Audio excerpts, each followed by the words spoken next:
नमस्कार, मी श्रुती पालवे आणि आपण पाहत आहोत लीप फॉरवर्ड ग्रामर टेक्निक्स. मागील आठवड्यात आपण जॉइनिंग वर्ड्सचा वापर करून इंग्रजी वाक्याचा मराठी अर्थ काय होतो हे पाहिलं. या आठवड्यात आपण मुलांना मराठी वाक्यातून इंग्रजी वाक्य कशी बनवायची ते शिकवणार आहोत. चला मग उदाहरण घेऊया. चला प्रत्येक भागाचा इंग्रजी अर्थ काय होतो ते पाहूया. पहिला भाग, राणीला सापडली. बरोबर, भूतकाळातील वाक्य आहे म्हणून राणी फाउंड. आता हा ॲक्शन वर्डचा नियम आपण पहिल्याच आठवड्यात शिकलो आहोत. पुढील भाग, एक छत्री. बरोबर, ॲन अम्ब्रेला. हे आपण दुसऱ्या आठवड्यात शिकलो. तिसऱ्या भागात येऊया. टेबला खाली. खाली म्हणजे जॉइनिंग वर्ड आणि म्हणून इंग्रजीत त्याचा अनुवाद होतो बिलो द टेबल किंवा अंडर द टेबल. चौथा भाग, तिच्या वर्गात. आपण वारंवार मुलांना सांगतोय फक्त वर्ग असेल तर क्लास, पण वर्गात किंवा वर्गाबाहेर अशी शब्द आली म्हणजे हमखास त्याच्यासोबत जॉइनिंग वर्डचा वापर करायचा. म्हणूनच तिच्या वर्गात होतो इन हर क्लास. तर इंग्रजी वाक्य वाचायचं झालं तर वाक्य बनतं Rani found an umbrella below the table in her class. पण मराठीत मात्र हे वाक्य जरा वाचायला विचित्र वाटतं. राणीला सापडली एक छत्री टेबलाखाली तिच्या वर्गात. कारण ही वाक्य रचना आपण अशा प्रकारे केली होती जेणेकरून मुलांना इंग्रजीचे भाग सहज कळतील. पण खऱ्या आयुष्यात मात्र मुलांना ही वाक्य तोडून मिळणार नाहीत. मुलांना वाक्य कशी मिळतील तर ही अशी: राणीला तिच्या वर्गात टेबलाखाली एक छत्री सापडली. आता जेव्हा हे अखंड वाक्य मुलांच्या समोर येईल तर त्याचा अनुवाद त्यांनी इंग्रजीमध्ये कसा करावा हे आपण पाहूया. वाक्याच्या सुरुवातीला एक कर्ता आहे, ती म्हणजे राणी, आणि वाक्याच्या शेवटला येतो तो क्रियापद म्हणजे सापडली. तर नेहमी लक्षात ठेवा, मराठीत हमखास क्रियापद हा शेवटला येतो. आता ह्याच वाक्याचे काही भाग करूया. भाग कसे तर आपल्या जॉइनिंग वर्ड सारखे.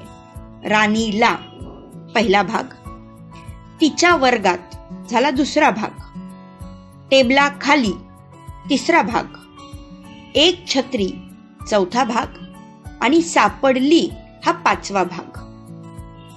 आता ह्याचा अनुवाद इंग्रजीमध्ये करताना आपल्याला काय लक्षात ठेवायचे ते पाहूया. सर्वात प्रथम पहिला भाग म्हणजे कर्ता हा इंग्रजीत देखील पहिल्या क्रमावरच राहतो. म्हणजे इंग्रजी वाक्याची सुरुवात देखील हमखास कर्त्याने होते. तर राणीला बिकम्स राणी, जो पहिल्याच स्तरावरती किंवा पहिल्याच क्रमावर राहतो. आता जी गोष्ट आपल्याला इंग्रजीत लक्षात ठेवायची ती म्हणजे इंग्रजी वाक्य बनवताना क्रियापद हे नेहमी कर्ताच्या नंतर येतं आणि म्हणून मराठीतला पाचवा भाग इकडे दुसऱ्या क्रमावर येतो आणि वाक्य बनतं राणी फाउंड. आता उरलेले भाग मात्र आपल्याला उलट्या दिशेने लिहायचे आहेत. म्हणजे काय तर तिथे 2, 3 आणि 4 हे जे भाग आहेत त्या उलट्या दिशेने इंग्रजीत लिहायचे. म्हणजे एक छत्री बिकम्स ॲन अम्ब्रेला, टेबला खाली बिकम्स अंडर द टेबल आणि त्यानंतर दुसरा भाग तिच्या वर्गात म्हणजे इन हर क्लास. पुन्हा तेच वाक्य तयार झालं, Rani found an umbrella below the table in her class. गंमत माहिती काय आहे, जॉइनिंग वर्ड्सचे जे भाग आहेत ना त्यांची दिशा पुढे मागे झाली तरी वाक्याचा अर्थ बदलत नाही.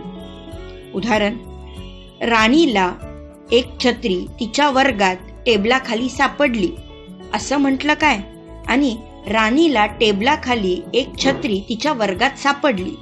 एकंदरीत अर्थ समजतो. महत्वाचं काय, राणी हे सुरुवातीला येतं आणि क्रियापद म्हणजे सापडली हे वाक्याच्या शेवटला येतं. इंग्रजीमध्ये देखील हे सेम लॉजिक अप्लाय होतं. म्हणजे काय, कर्ता आणि क्रियापद यांची जागा आणि यांचे नियम जर का आपण व्यवस्थित पाळले तर उरलेले शब्द, जॉईनिंग वर्ड्सची शब्द पुढे मागे देखील होऊ शकतात. आणि म्हणून राणी फाउंड हे एवढं वाक्य मात्र व्यवस्थित तयार झालं पाहिजे. आता Rani found an umbrella in her class under the table किंवा Rani found an umbrella under the table in her class असं म्हटलं काय, एकंदरीत ऐकणाऱ्याला हे वाक्य व्यवस्थित समजतात. लक्षात ठेवायचं तेच की कर्ता आणि क्रियापद यांचे नियम आपण व्यवस्थित पाळले पाहिजे. तर पुढील कॉन्सेप्ट पर्यंत हा कॉन्सेप्ट व्यवस्थित मुलांना शिकवा आणि पुढील कॉन्सेप्टची वाट पहा. तोपर्यंत धन्यवाद. महाराष्ट्र होतो इंग्लिश साक्षर. तुम्ही मागे राहू नका. लीप फॉरवर्ड विकसित टेक्निक्सचा वापर करून तुमचा वर्ग इंग्लिश साक्षर करा.